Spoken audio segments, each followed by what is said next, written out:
தி டார்லெட்டன் murders மூன்றாம் பகுதி. அடுத்த நாள் காலை வேளையில் ஹோம்ஸும் டெக்ஸும் அந்த மாவட்டத்தின் ஆவண காப்பாளரான நீதிபதியின் அலுவலகத்திற்கு குதிரை வண்டியில் புறப்பட்டனர். செல்லும் வழியில் அவர்கள் காவலர் ராடியை அழைத்துச் செல்ல வேண்டியிருந்தது. அவர் திரு கேரல் மற்றும் சர் ஈதன் டார்லெட்டன் இடையே ஏற்பட்ட பழைய ஒப்பந்தத்தின் அசல் ஆவணத்தை கைப்பற்றுவதற்கான ஒரு வாரண்டை பெறவிருந்தார். நீதிபதியிடம் கோப்பில் உள்ள அந்த ஒப்பந்தம் சமீபத்தில் மாற்றப்பட்டிருக்கலாம் என்று ஹோம்ஸ் சந்தேகிக்கவே அவ்வாறு செய்தார். அந்த ஆவணத்துடன் திரும்பியதும் விளக்குகிறேன் என்று அவர்கள் புறப்படுவதை வழியனுப்ப நான் முன்வாசலுக்கு சென்றபோது ஹோம்ஸ் கூறினார். அவர்கள் இல்லாத நேரத்தை கழிப்பதற்காக நான் ஷேக்ஸ்பியர் அனலைஸ்டு என்ற புத்தகத்தை திறந்தேன். விரைவில் அதில் மூழ்கி போனேன். தி பாட் ஷேக்ஸ்பியர் என்பது ஒரு தனிநபர் அல்ல. உண்மையில் வில்லியம் ஷேக்ஸ்பியர் என்ற புனைப்பெயரை பயன்படுத்திய பல நாடக ஆசிரியர்களின் தொகுப்பு என்ற ஒரு கோட்பாடு உள்ளது என்ற அறிவை நான் முதல் முறையாக பெற்றேன்.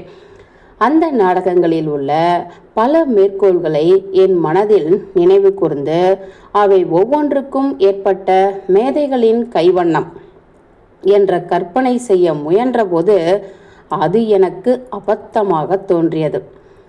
நேரம் விரைவாக கடந்தது. மதியத்தின் நடுப்பகுதியில் ஹோம்ஸ், ராடி மற்றும் டெக்ஸ் ஆகியோர் வீட்டிற்கு திரும்பிய போது நான் இன்னும் ஆசிரியரின் பகுப்பாய்வில் மூழ்கியிருந்தேன்.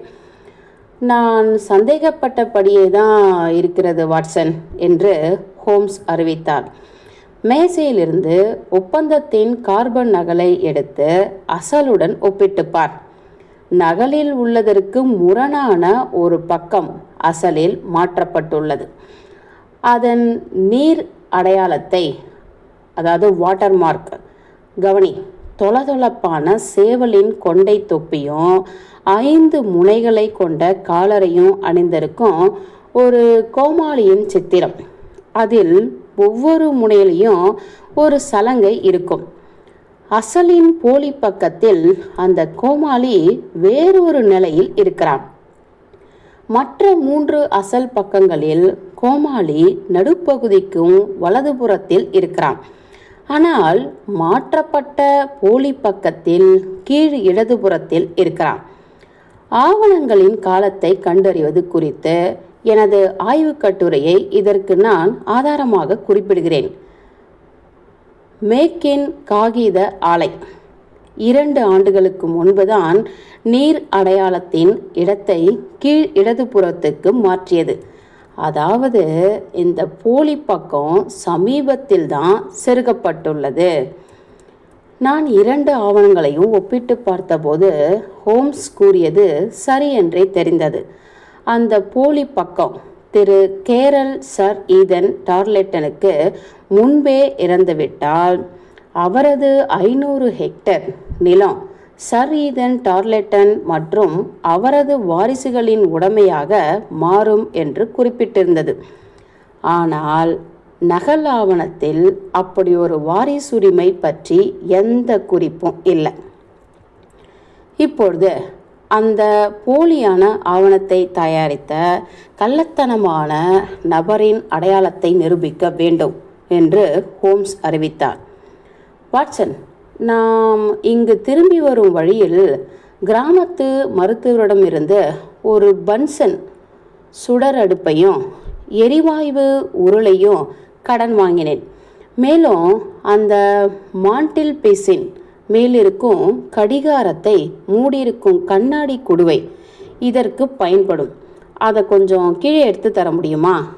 பின்னர் ஹோம்ஸ் தனது ஜாக்கெட் பையில் இருந்த தோல் பெட்டியிலிருந்து அயோடின் கரைசல் கொண்ட ஒரு குப்பியை எடுத்தார். சமையலறை மேசையில் தனது ஆய்வகத்தை அமைத்தார். மேலும் சுடர் அடுப்பை பற்ற வைத்து தன்னுடன் கொண்டு வந்த சிறிய ஸ்டாண்டில் குப்பியை சரி செய்த பிறகு சந்தேகத்துக்குரிய அந்த பக்கத்தை கண்ணாடியில் கீழ் வைத்தார். தவறு செய்தவனின் மறைந்திருக்கும் விரல் ரேகைகளையும் உள்ளங்கை ரேகையும் நீ விரைவில் காண்பாய் என்று போலி பக்கம் நிறம் மாறத் தொடங்கிய போது ஹோம்ஸ் ராடியிடம் கூறினார்.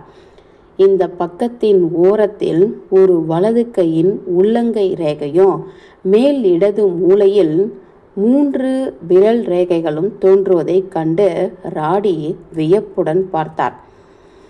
ஹோம்ஸ் கூறினார், இனி செய்ய வேண்டியதெல்லாம் இந்த ரேகைகளை சக்காரி டார்லட்டனின் ரேகைகளுடன் ஒப்பிட்டு பார்ப்பது மட்டும்தான். அதை ஒரு வாரண்ட் மற்றும் ஒரு கிராமத்து வார இதழ் அச்சகத்திலிருந்து நாம் பெறக்கூடிய சில அச்சுமை மூலம் செய்யலாம். இந்த முன்னேற்றத்தை கண்டு சமமாக ஆச்சரியமடைந்த டெக்ஸ் தனது பங்கை செய்வதற்காக ராடியை கிராமத்திற்கு வண்டியில் அழைத்து சென்றார். இதற்கிடையில் ஹோம்ஸும் நானும் சாப்பாட்டு அறையில் உள்ள திரு கேரலின் அடுக்கிலிருந்து எடுத்த போர்ட் ஒயின் பாட்டிலை அருந்திக் கொண்டே இந்த கண்டுபிடிப்புகளின் விளைவுகளை பற்றி விவாதித்தோம். ராடி தனது குதிரை வண்டியில் திரும்பிய போது மாலை நேரமாகிவிட்டது. டெக்ஸ் ஏற்கனவே காலியான குதிரை வண்டியில் வந்து குதிரைகளை தொழுவத்தில் கட்டி கொண்டிருந்தார். ஹோம்ஸும் நானும் ராடியின் வண்டியில் ஏறினோம். அவர் டார்லட்டனின் வீட்டை நோக்கி வண்டியை ஓட்டினார். சக்காரி டார்லட்டன் பிடிவாதமாக இருந்தார். ஆனால் ராடி அவரிடம் வாரண்டை கொடுத்த பிறகு அவர் தயக்கத்துடன் ஹோம்ஸை தன் கைகளில் மையை தடவி ஒரு புல்ஸ்கேப் காகிதத்தில் அதன் பதிவை எடுக்க அனுமதித்தார். இதன் மூலம் நீங்கள் என்ன நிரூபிக்க முயல்கிறீர்கள் என்று அவர் கோபமாக கேட்டார். நான் பிறப்பதற்கு முன்பே கையெழுத்திடப்பட்ட ஒரு பழைய ஆவணத்தில் இருந்து எனது கைரேகைகளை உங்களால் எப்படி எடுக்க முடியும் என்று டார்லட்டன் அறிய விரும்பினார். நான் ஒரு குறைபாடற்ற முறையை பயன்படுத்துகிறேன் என்று ஹோம்ஸ் அவரிடம் தெரிவித்தார். உங்கள் முறை முற்றிலும் பைத்தியக்காரத்தனம் என்று அவர் வாதாடிவிட்டு மையை கழுவுவதற்காக தனது வலுவான கைகளை நீட்டியபடி சமையலறையை நோக்கி வேகமாக நடந்தார். நாங்கள் மீண்டும் திரு கேரலின் வீட்டிற்கு வந்த பிறகு முந்தைய நாள் இரவு நாங்கள் சாப்பிட்ட போஸ்டோஸ் உணவில் மீதமிருந்த டெக்ஸ் தயாரித்த மாட்டிறைச்சி ஸ்டூவை சாப்பிட்டோம். திரு கேரல், அதாவது என் தந்தை, எனக்கு சமைக்க கற்றுக் கொடுத்தார் என்று டெக்ஸ் கூறினார். ஆனால் அவரை போல என்னால் சமையல் சரியாக செய்ய முடியவில்லை. இருந்தாலும் நாம் அனைவரும் எவ்வளவு பசியாக இருக்கிறோமோ அதற்கு இந்த ஸ்டூ எளிதாக உள்ளே இறங்கும். 2 கைரேகைகளும் கச்சிதமாக பொருந்தும் என்று உறுதியாக நம்பியதால் ஹோம்ஸ் அதை ஒப்பிட்டு பார்ப்பதில் எந்த அவசரமும் காட்டவில்லை. அவர் எவ்வளவு நம்பிக்கையுடன் இருந்தார் என்றால் அந்த பெருமையை ராடிக்கே விட்டு கொடுத்து அவரிடம் ஒரு பூத கண்ணாடியை கொடுத்து வரவேற்பு அறையில் உள்ள மேஜையில் அவரை உட்கார வைத்தார். ராடி அந்த ரேகைகளை முழுமையாக ஆராய்ந்து இறுதியில் தனது முடிவை வெளிப்படுத்தினார். அவை கனக்கச்சிதமாக பொருந்துகின்றன, மிஸ்டர் ஹோம்ஸ். இதற்கடுத்து நாம் என்ன செய்வது? மறுநாள் காலையில் சக்காரி டார்லட்டனை நேருக்கு நேர் சந்திக்கப் போவதாக ஹோம்ஸ் கூறினார். ஆனால் அதை தனியாக செய்ய விரும்பினார். காவலர் ராடி அவர் உங்கள் முன்னிலையில் சொல்லாத சில விஷயங்களை என்னிடம் சொல்லக்கூடும். சரி, நீங்கள் அப்படியே சொன்னால் அப்படியே ஆகட்டும் என்று ராடி பதிலளித்தார். ஆனால் அவர் சண்டையிட முடிவு செய்தால் உதவ ஏதுவாக நானும் உங்களுடன் வந்து வீட்டிற்கு வெளியே வண்டியில் காத்திருக்கிறேன் என்று வலியுறுத்துகிறேன். நானும் அங்கு இருக்க விரும்புகிறேன் என்று நானும் குறுக்கிட்டு கூறினேன். ஹோம்ஸ் அதற்கு ஒப்புக்கொண்டார். அடுத்த நாள் நாங்கள் அனைவரும் டார்லட்டன் பண்ணை வீட்டை நோக்கி புறப்பட்டோம். முன்வாசலுக்கு தெரியாதவாறு சற்று தள்ளி ராடி வண்டியை நிறுத்தினார். ஹோம்ஸ் அங்கிருந்து சுமார் 200 அடிகள் தொலைவில் இருந்து கால்நடையாக வீட்டை நோக்கி சென்றார். அவர் பத்திரமாக உள்ளே சென்று விட்டார் என்பதை நாங்கள் உறுதி செய்தவுடன் ராடி வண்டியை வீட்டிற்கு அருகில் கொண்டு சென்றார். ஹோம்ஸ் உள்ளே சென்று கிட்டத்தட்ட 1 மணி நேரம் ஆகியிருந்தது. அவர் வெளியே வந்தபோது சக்காரி டார்லட்டனை வண்டிக்கு அழைத்து வந்தார். சக்காரி டார்லட்டன் கலைந்த தோற்றத்துடன் இருந்தார். அவரது கன்னத்தில் இருந்த ஒரு வெட்டு காயத்திலிருந்து இரத்தம் வழிந்து கொண்டிருந்தது. உங்கள் முன்னால் நிற்பவர் என்று ஹோம்ஸ் இயல்பான குரலில் கூறினார். மதிக்கத்தக்க ஜேம்ஸ் ஹார்லி கேரளையும் குடிகாரன் சார்ஜ் பீட்லரையும் கொடூரமாக கொலை செய்த போலி ஆவணக்காரர் ஆவார். இந்த மிஸ்டர் சக்காரி டார்லட்டன் அதை ஒப்புக்கொண்டார். ராடி திகைத்து போனார். நானோ மாறாக இது போன்ற அறிவிப்புகளை எதிர்பார்க்க பழகியிருந்தேன். ராடி அந்த போக்கிரிக்கு விலங்கிட்டு வண்டியின் பின் இருக்கையில் எனக்கும் ஹோம்ஸிற்கும் நடுவில் அவரை உட்கார வைத்தார். பின்னர் நாங்கள் கிராமத்தை நோக்கி புறப்பட்டோம். பின்னர் கைதி சிறிய அறையில் அடைக்கப்பட்ட பிறகு ராடி எங்களை கேரளின் வீட்டிற்கு அழைத்து சென்றார். அங்கு டெக்ஸ் அந்த செய்தியை கேட்டு மகிழ்ச்சியில் கூச்சலிட்டார். அவர்கள் அவரை விரைவில் தூக்கிலிடுவார்கள் என்று நினைக்கிறீர்களா என்று அவர் ஹோம்ஸிடமும் ராடியிடமும் கேட்டார். முதலில் ஒரு நியாயமான வழக்கு விசாரணை நீதிமன்றத்தில் நடக்க வேண்டும் என்று ராடி எச்சரித்தார். அதற்கு அடுத்தபடியாகவா என்று டெக்ஸ் ஆதங்கத்துடன் கேட்டார். ஒருவேளை அப்போதும் இருக்கலாம் என்று ஹோம்ஸ் பதிலளித்தார். அவரை எப்படி பிடித்தீர்கள் மிஸ்டர் ஹோம்ஸ் என்று டெக்ஸ் தொடர்ந்து கேட்டார். ஹோம்ஸ் அப்போது தனது விசாரணையின் கட்டங்களை எங்கள் அனைவருக்கும் விளக்கினார். முதலாவதாக பீட்லரின் உடலுக்கு அருகில் கொலையாளியின் பூட்ஸ் காலடி தடங்கள் இருந்தன.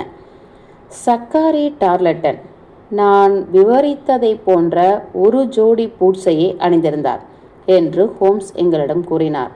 இரண்டாவது, ஹோம்ஸ் குற்ற சம்பவ இடத்தை ஆராய்ந்த போது காட்டில் ஒரு வண்டியின் சக்கரத்திலிருந்து கழன்ற இரும்பு விளிம்பை கண்டார். பீட்லரின் உடல் கண்டெடுக்கப்பட்ட அன்றைய தினம் காலையில்தான் சக்காரி டார்லட்டனுக்காக விளிம்பு இல்லாத ஒரு வண்டி சக்கரத்தை பழுது பார்த்ததாக கிராமத்து கொல்லன் எனக்கு அறிவித்தான். கூடுதலாக சதைப்பிடிப்பான மிஸ்டர் டார்லட்டன் வாள்வீச்சில் வல்லவர் என்பதை கிராமத்தில் அறிந்ததாக ஹோம்ஸ் கூறினார்.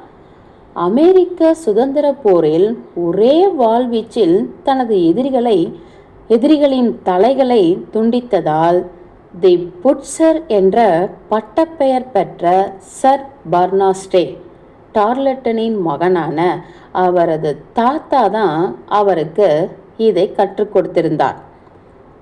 இந்த தகவலையும் அவர் ஒப்பந்தத்தை போலியாக தயாரித்ததற்கான ஆதாரம் எங்களிடம் உள்ளது என்ற உண்மையும் கூறி நான் டார்லட்டனை எதிர்கொண்ட போது என்று ஹோம்ஸ் கூறினார். டார்லட்டன் ஆத்திரமடைந்து நெருப்பு சூளையின் மேல் குறுக்காக வைக்கப்பட்டிருந்த வாள்களில் ஒன்றை நோக்கி பாய்ந்தார். உனக்கு அதிகமாக தெரிந்துவிட்டது ஹோம்ஸ், அதனால் உன் தலையை துண்டிக்கப் போறேன் என்று அவர் கத்தினார். நான் அவரது தாக்குதலை தவிர்த்துவிட்டு மற்றொரு வாளை எடுத்தேன். அவர் தாக்கினார். நான் அதை தடுத்தேன். நாங்கள் இந்த சண்டையில் 1 நிமிடம் மட்டுமே ஈடுபட்டிருந்தோம். அதற்குள் நான் அவரது தாக்குதலை தடுத்து அவரை ஆயுதமற்றவன் ஆக்கினேன். எனது வாளின் முனையை அவரது மார்பில் வைத்தேன். திரு கேரல் மற்றும் சார்ஜ் பீட்லரின் தலைகளை என்ன செய்தார் என்று நான் அவரிடம் கேட்டேன். அவர் அவற்றை தனது வீட்டிற்கு பின்னால் உள்ள குடும்ப கல்லறையில் புதைத்ததாக ஒப்புக்கொண்டார். திரு கேரலின் மரணத்தில் தன் மீதான சந்தேகங்களை திருப்புவதற்காகவே பீட்லரின் உயிரை திசை திருப்பலாக எடுத்ததாக அவர் ஒப்புக்கொண்டார். ஆரம்பத்திலிருந்தே எனது நம்பிக்கையும் அதுவாகத்தான் இருந்தது. அப்படியானால் அவர் முதியவர் சார்ஜை வீணாக கொன்றிருக்கிறார். மேலும் இந்த பண்ணையை வாரிசாக பெறுவதற்கு திரு கேரளை கொண்டிருக்கிறார் என்று டெக்ஸ் மேலும் கூறினார். அவரை தூக்கிலிடுவது கூட போதாது. முற்றும்.